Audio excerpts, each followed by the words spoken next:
নমস্কাৰ, মই জিনা বাস্কি। মই আমাৰ পাঁচজনীয়া দলৰ সৈতে বিকশিত ভাৰত বিলেচন 2025 বৰ্ষৰ ক্ৰিয়াকলাপ হিচাপে ৰিডিউচ, ৰিউজ আৰু ৰিচাইকেলৰ প্ৰেজেণ্টেশ্যন কৰিবলৈ ওলাইছোঁ। থিম: আত্মনিৰ্ভৰশীল ভাৰত। টাইটেল: পৰিৱেশৰ জীৱনশৈলী। ধাৰণা: পৰিৱেশৰ জীৱনশৈলীৰ ধাৰণা অহাৰ কাৰণ হ'ল ই এটা গোলকীয় গতিক বাধা দিয়াৰ এটা সুস্থতা আৰু সম্পদৰ ব্যৱহাৰ কমকৈ কৰা। ই ব্যক্তিগত আৰু সম্প্ৰদায়ক সহজে ধৰি ৰাখিবলৈ উৎসাহ যোগায়। দৈনন্দিন জীৱন সহজ কৰিবলৈ বহনক্ষম অনুশীলন শিকাত সহায় কৰা। সমস্যাৰ কাৰণ: মানৱসৃষ্ট ক্ৰিয়াকলাপ আৰু আচৰণে পৰিৱেশৰ ক্ষতি বা লাভদায়ক।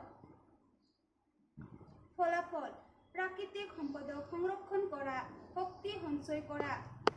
সমাধান: আৱৰ্জনা ব্যৱস্থাপনাত সহায় কৰা, পৰিৱেশ পৰিৰোধ সহায় কৰা, আৱৰ্জনাৰ উৎপাদন কমোৱা, পুন ব্যৱহাৰ কৰি আৱৰ্জনা কমোৱা, পুনঃচক্ৰীকৰণত নতুন বস্তু সৃষ্টি কৰা।